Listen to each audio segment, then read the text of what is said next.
राजस्थान के अलवर जिले के पास बसे एक छोटे से गांव की यह कहानी है। गांव का नाम था सूरजपुरा, जहां लोगों के दिलों में श्याम बाबा की भक्ति की ज्योति जलती रहती थी। इस गांव में रहते थे दो मित्र, सुधीर सिंह और महेंद्र सिंह। दोनों बचपन के साथी थे, लेकिन जीवन की राह में उनकी सोच अलग हो गई थी। सुधीर एक सच्चा श्याम भक्त था, सरल स्वभाव का, दयालु और मेहनतकश। महेंद्र धनवान था, व्यापारी परिवार का, लेकिन अहंकार और दिखावे में डूबा रहता था। सुधीर की पत्नी गीता एक आदर्श गृहिणी थी, श्याम बाबा में अटूट श्रद्धा रखने वाली। उनकी कोई संतान नहीं थी, जो उनके जीवन का सबसे बड़ा दुख था। महेंद्र की पत्नी प्रिया शहरी तौर तरीकों में ढली हुई थी और धर्म कर्म को पुराने जमाने की बात मानती थी। उनके दो बेटे थे, अमित और सुमित। बात उन दिनों की है जब राजस्थान में भयंकर अकाल पड़ा था। महीनों से बारिश नहीं हुई थी, खेत सूख गए थे, कुएं खाली हो गए थे और लोग पानी की एक एक बूंद के लिए तरस रहे थे। सूरजपुरा गांव की हालत भी बेहद खराब थी। सुधीर सिंह के पास एक छोटा सा खेत था, जिससे वो अपना जीवन चलाता था।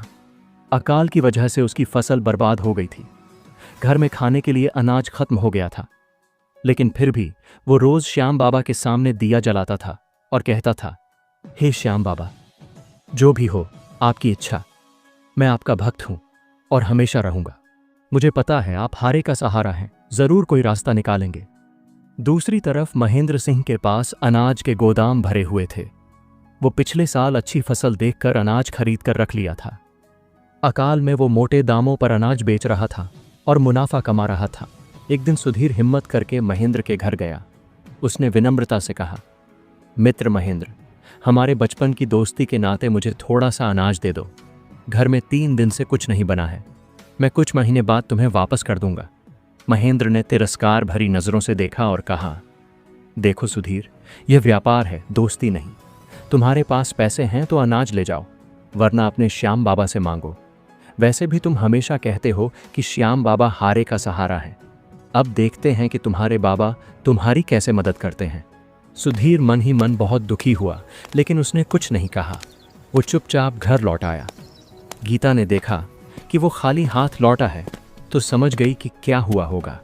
कोई बात नहीं जी, गीता ने कहा, श्याम बाबा जानते हैं हमारी हालत, वो जरूर कोई रास्ता निकालेंगे। आज फिर हम निराहार ही सो जाते हैं। बाबा की भक्ति में यह भी एक तपस्या है। उस रात सुधीर और गीता ने भूखे पेट श्याम बाबा का भजन गाया।